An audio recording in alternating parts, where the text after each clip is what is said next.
Good morning everyone! Happy Thursday! So, it's August 21st. Teka lang. So, August 21st pala ngayon. So, time check 11 o'clock here. So, hindi tayo pumasok ngayon kasi ang dami kong dapat gawin dito sa bahay today. So, hindi muna ako pumasok. So, si Daddy Abdullah lang mag-isa doon. At galing natin sa galing ako sa labas. Grabe ang init ngayon. So, 33 degrees po. So, sobrang init at walang hangin. So, mataas ang humidity. Kaya, tignan nyo, pawis-pawis. Nung umalis ako, bagong ligo ako ngayon. Bagong ligo na naman sa pawis. So, ito lang ang update ko muna ngayon. So, mag-general cleaning po ako ngayon sa bahay. At marami pang akong gagawin. Sana matatapos ko ngayong araw na ito. Kasi, bukas panibagong schedule na naman tayo, inshallah. So, mag-ingat po tayong lahat. Lalo na sa mga nagtatrabaho, lumalabas ng bahay. Sa, may, summer na season dyan na mainit na mainit. So, ganun po talaga, ingat-ingat at drink a lot of water na lang tayo kasi wala talaga mainit talaga.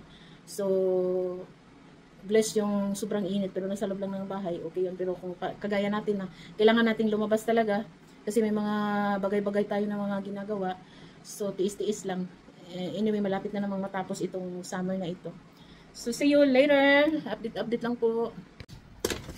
So, ang aming MJ ay nag-request ng biryani. So Lord, maghingi ng biryani kanina umaga. So magluto din tayo ng biryani. Pero hindi ko na ipapakita sa inyo kasi nag-vlog naman ako nung una na pinakita sa inyo. I-insert ko na lang. So Lord, hindi ko alam kung anong unahin ko ngayon. Grabe. Mga almost 5 days na kasi ako hindi talaga naglilinis ng bahay kasi nga sobrang daming ginagawa, sobrang busy. Ay, naku. Pero sige lang. Alhamdulillah. Dahil sa kalakasan na binigay sa atin. Go pa rin. So, may binili pala ako. Kaya ako lumabas.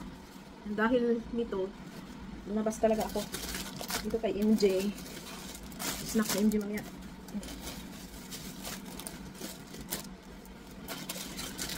Maanghang na sili. Tapos, tomato. Kulang kasi yung tomato ko kaya ako lumabas. Dahil hindi pwedeng magluto ng biryani kung kulang ang tomato, hindi masarap. Saka bumili na rin ako ng mais. So ito lang talaga ang nilabas ko. Nag-taste pa ako sa sobrang init. Ay, Diyos mio, marimar rin Korea eh. Saan naman yung Korea eh.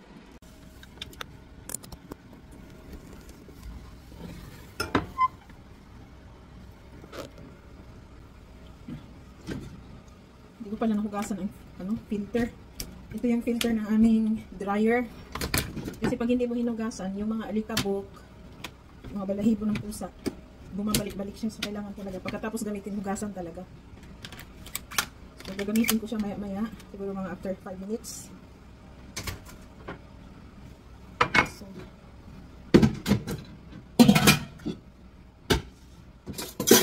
bibisihan ko talaga ang light natin.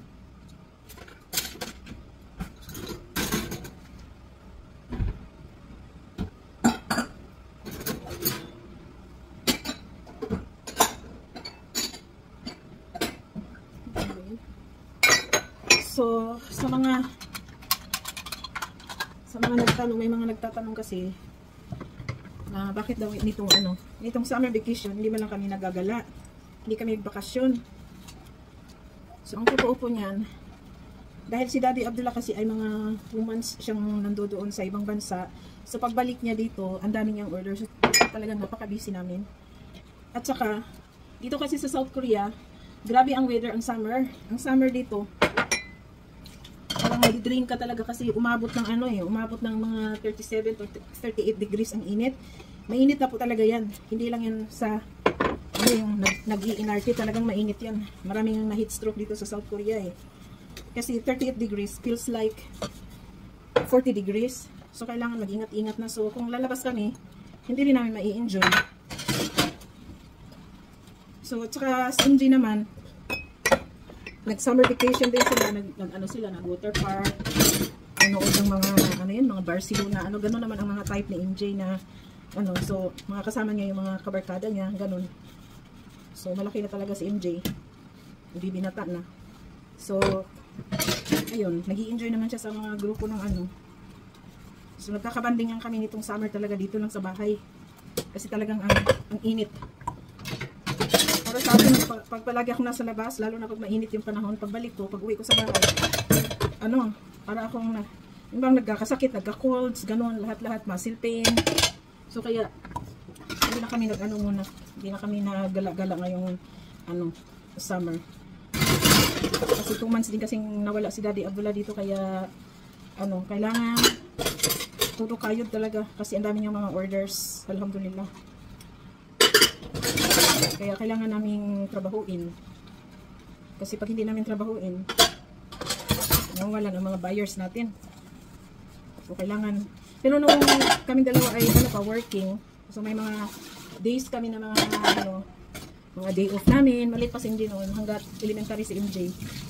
Binibigyan talaga namin ng time na mamasyal, magbanding, para matuwa naman si MJ, ma-experience niya yung mga bagay-bagay sa labas, na ganun. Na-experience namin yan. Layo pa nga ng mga, layo pa ng mga naabutan namin, napuntahan.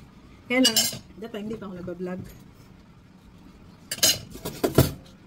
So, ganyan lang. Kasi kami, kung nagtatraveling kami, hindi kami pwede magkasabay. Kung mag-travel si Daddy Abdullah, dapat siya lang. At saka, kailangan may maiwan talaga dito sa Korea. Hindi pwedeng aalis.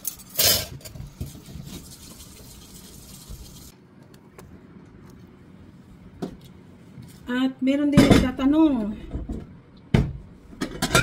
bakit daw ako hindi ako sumama sa asawa ko pag nandoon sa ibang bansa? So pag nandoon sa ibang bansa yung asawa ko, hindi naman siya hindi naman yun nagta-travel. Trabaho po yun. At saka, paano na lang kung sasama ako, sino may iwan dito? Nag-aaral yung anak ko. Sinong titingin doon sa mini warehouse? Ang dami naman kasi hindi kasi kami yung tawag, nagtatrabaho lang tapos pwedeng mag-rest day, pwedeng magbakasyon, gamitin yung sa leave, ganun. Hindi po, kasi kami kailangan namin na may tao palagi. So kailangan may naiwan dito. Ganun naman pag ako ang umaalis, last time nung umuwi din ako ng 1 month ako sa Philippines, si Daddy Abdullah din ang nandito dito, saka si MJ.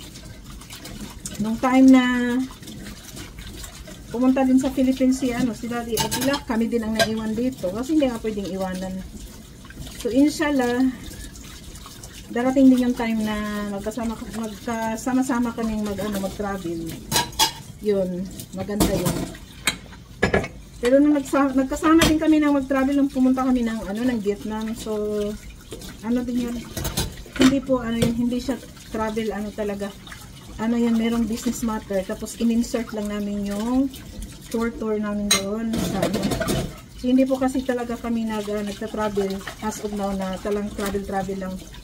So pag pumunta si Daddy Abdullah ng ibang bansa, business matter po talaga yan. Tapos insert na lang yung mga gala-gala, ganon. So ganyan po ang priority namin. Siguro pag talagang binata na si MJ, matured na, inshallah baka mangyayari din yung ganun. So napakasaya. Pero as of now, work muna tayo kasi yung tao, marami naman nagsabi na may kasabihan nga dyan na yung pera kung anong tawag nito, hindi naman daw happy. Pero in reality, habang nandito tayo sa mundong ibabaw, need natin ng pera para makagalaw-galaw tayo. Of course, lahat naman yan ay hindi naman sa atin yan. Pinagkaloob lang ni Allah sa atin. Pinagkaloob ng Panginoon sa atin. Ang lahat na yan. So, depende na lang kung paano natin dalhin ang ating mga buhay-buhay. Ganun. So, sana nasagot ko yung mga tanong sa iba. Yung may mga nag-PM kasi sa akin. At meron talagang personally na nagtanong sa akin. At meron din talagang tumawag sa akin. Bakit daw ako hindi sumama pag umaalis yung asawa ko? Siguro hindi ko alam kung ano yung concern nila. Baka concern nila. Baka nag-aalala kasi ang mga kasi pagka kanya-kanyang so iba-iba na yung interpretasyon. Pero kami ni Daddy Abdullah, binigay na namin yung ano, kumbaga kuha na namin yung trust sa isa't isa. Tiwala sa isa't isa. Saka si Daddy Abdullah, napaka ano yan, family oriented. Talo pa yung may anak na 10. Na kung makapaghanap buhay, mashallah. Kung makapaghanap buhay, akala mo 10 ang anak. Ang plano, nakapokus lang talaga palagi sa family. So talagang nasasabi kong alhamdulillah, napaka-bless ko naman dahil sobrang napaka-responsible din, kagaya din ng mga asawa din ng mga karamihan dyan.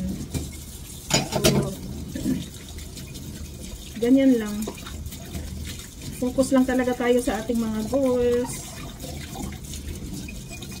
Pagpagod, so alam naman natin pagpagod ano na tayo, post for a while, ganun lang ang buhay. Mas iba yung meron tayong ginagawa kaysa wala. Mas mabuti na yung sobrang busy natin, pero minsan kasi lalo na pag may edad tayo, pag sobrang busy natin, may pagkakataon talagang manghihina ang katawan natin pagka ganyan. So pahinga din tayo pag may time, diba? Daming ano, daldal.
Bibili tayo ng ice cream.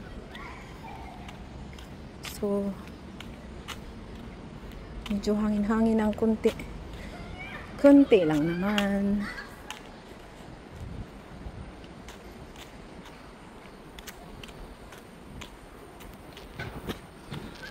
Bibili tayo ng ice cream dahil gustong kumain ng ice cream ni Daddy Abdullah. Galing nag-work. Ang init nga naman. Pag mainit talaga ang panahon, hindi talaga maiwasan na gusto natin kumain ng ice cream, mga malamig.